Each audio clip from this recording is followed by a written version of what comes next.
Serious, what's the creepiest/scariest thing you've ever experienced in your life? This was a long time ago. About 25 years ago. I had tree trimmers out at my house for the last 2 days. I lived alone at the time. I did have the presence of mind to set out some men's shoes on the porch, but after being there for 2 days for someone who was paying attention, it was pretty obvious I was a single woman. The night the crew finished up, I was upstairs in bed. It was late. Around 1 AM. My car was in the driveway. My bedroom light was on, so it was obvious someone was home. I was in bed reading when I heard a noise downstairs. It was a familiar noise, but I couldn't quite place it. I laid there listening and heard it again, followed by the sound of things falling onto the floor. It hit me then what the noise was. One of my window screens being pushed open, followed by books I had lined up along the windowsill falling. I was totally frozen in fear for a minute, just laying there with all my senses on high alert. Then I heard another thumping noise, what I assume was the sound of feet landing on the wooden floor. There was someone in my ducking house. That's when I grabbed the bat I had next to the bed and went to grab the phone. This was before cell phones, back in the time of landlines and cordless phones. That's when I realized I had left the cordless downstairs. I locked my bedroom door and started screaming that I knew they were there, that I had a gun, and I was on the phone with the police. I proceeded to pretend like I was on the phone with 911. I opened my bedroom window and removed the screen, getting it ready in case I had to jump out my window. I don't know if it was me opening my window or maybe my screaming, but something set off my neighbor's dogs. They started barking and moving around, which turned on the motion sensor lights in my neighbor's backyard.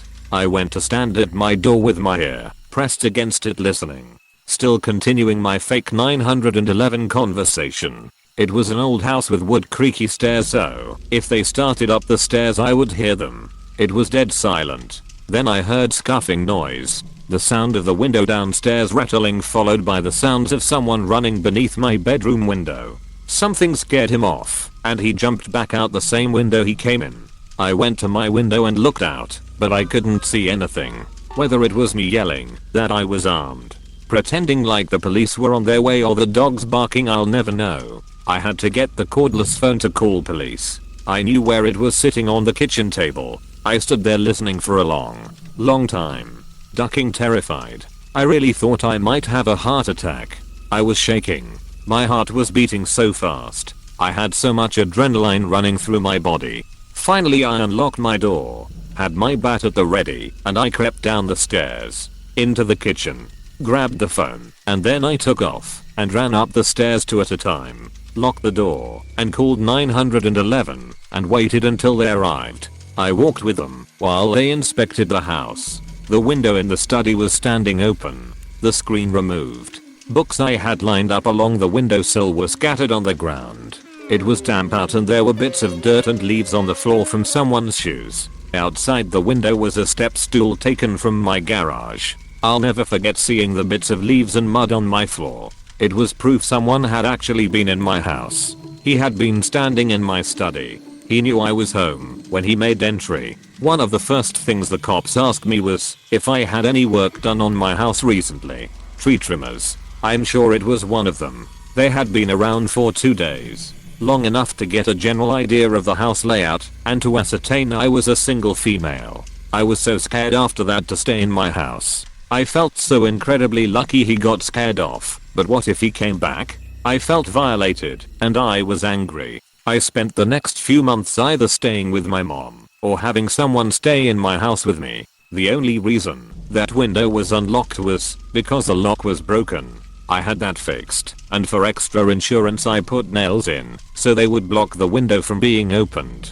I would have installed a security system, but I simply couldn't afford it. The company was contacted, but there was no proof it was anyone from their crew, so there wasn't a whole lot to do aside from letting the owner know. Anyway, that was terrifying. To be a young woman alone in her house late at night and hearing someone climb through a window makes you feel so incredibly vulnerable. I'm very lucky. This person did not come to rob me. I'm sure of that. He knew I was home. He wanted me. If I hadn't still been awake I wouldn't have hurt him, and things may have ended very differently.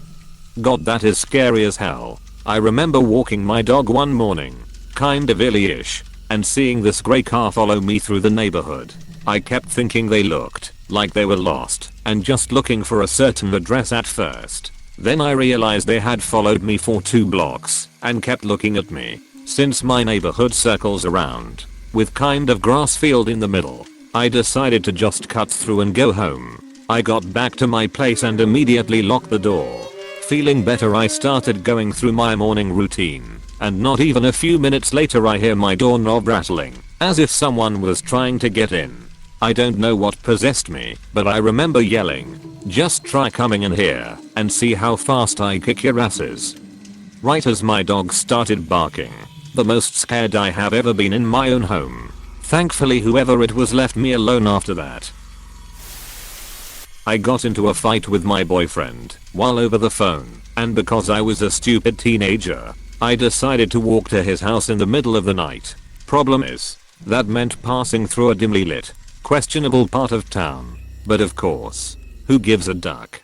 Thought my 18-year-old self. As I trudged onward, even though my face was streaked with tears, I got a nosebleed too, because I was stressed. So blood dribbled down my sweater, but I was so edgy I just kept going.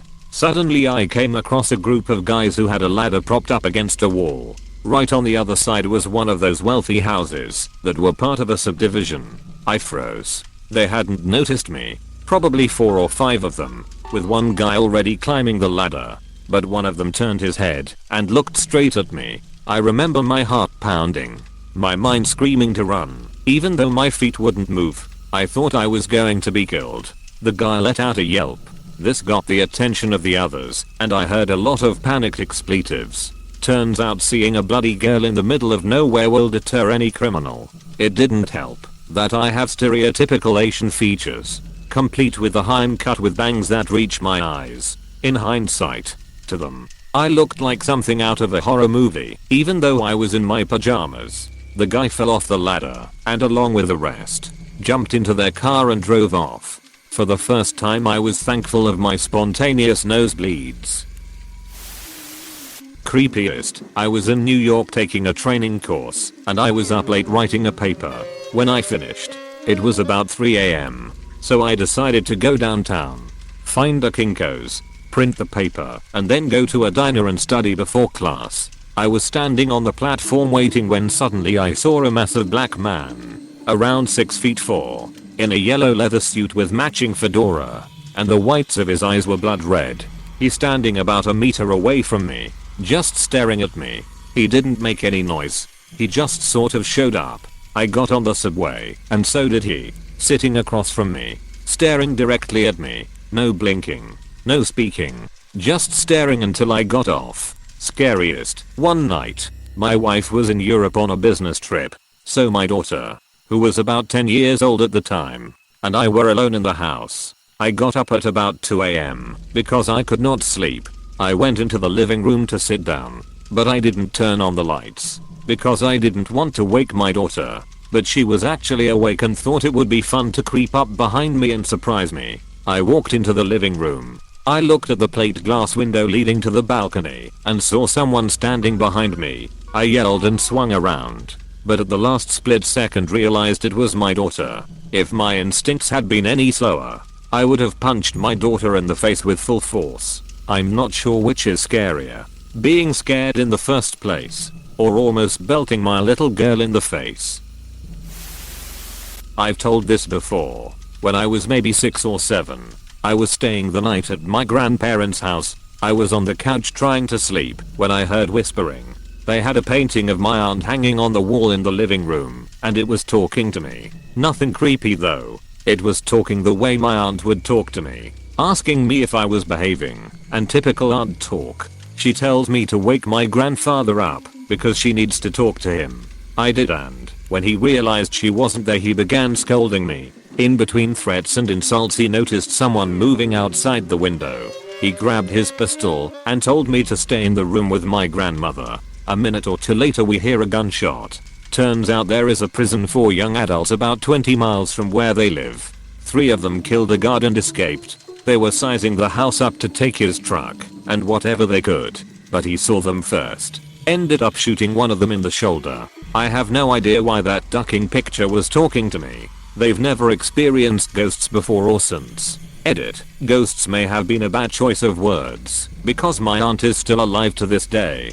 To clear up any confusion, I have no idea why the picture was talking to me. I cold heard a noise that woke me up, and in my half awake child state of mind imagined the picture talking to me. Or it could have been a guardian angel. I personally believe the first one. Either way, nothing like that has happened to me or anyone in my family before or after this incident.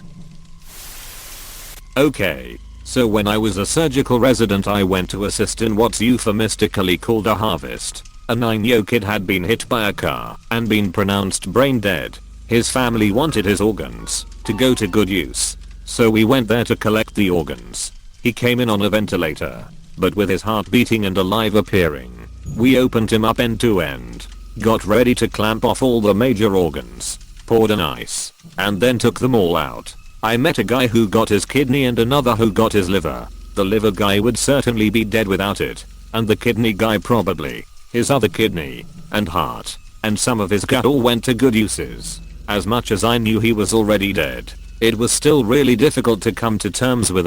Definitely the most creepiest thing. I work in family medicine now. I guess it wouldn't be scary for me, but it was for my parents. I talked to my dead uncle when I was around 5 or 6. They thought I had an imaginary friend. Turns out when that imaginary friend happened to be named Uncle Ben, the hairs on the back of my parents' necks stood up. He had died around a year before I was born. He was also incredibly close to my father. And then there was this one time I was driving down this road in Hawaii. I was on a rather forlorn stretch when all of a sudden the temperature dropped from 80 degrees to around 50 degrees and the windows of my car fogged up greatly. I put on my hazards and started slowing to the side when all of a sudden it got to normal temperature again, and the windows defogged itself almost immediately. And it wasn't a typical kind of cold either. It had this kind of chill that I would feel during a windy snowy day in the Sierras. The kind that pierces jackets. I could see my breath too, so I definitely knew it was pretty cold. Yeah, that Hawaii incident definitely gave me the spooks. I've got a super similar story about talking to my dead grandfather as an imaginary friend. As a young child, I had an imaginary friend who would frequently step through the window next to where I sat and watch movies with me on an old TV/VCR. I have rather clear memories of this part at least, and of 2 key features of my imaginary friend. The first being that I called him Sonny, and the second that Sonny was an extremely tall guy. While I don't have specific memories of what Sonny looked like now, I do remember that Sonny had to bend down as he stepped through the window and into my playroom. To preface this next part, this is where my mother's side of the story comes in. I have no true recollection of these events. It is a situation where I feel like I have a memory of the event, but realistically I think this is where my mind is filling in the blanks of the memory with my mother's story. Her story goes that, while going through a box of my father's stuff, my mother found a boatload of pictures of my dad's family and kept them out for him to look at after he returned from work.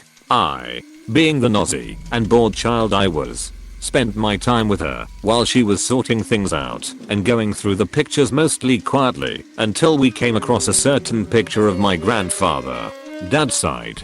This man had passed many years ago tragically in a car accident with a drunk driver and my father next to him. But that would be a story for a different time. Regardless, this is the man I identified as Sonny, who came through the window to watch movies with me. My mother told me no. This was my grandfather who was no longer with us. After all, his name was written on the back of the photo clear as day and could be interpreted in no way as Sonny. The day went on and my father eventually returned from work and my mom showed him all the pictures she had found, of which I believe at least one is still hanging around the house somewhere. As they went across the picture I had pointed out, my mom told him how earlier I said this was my imaginary friend Sonny. This, apparently, was rather shocking to my dad, as while his father's name was not Sonny, this was the nickname his coworkers had given him, a name that I had no way of really knowing.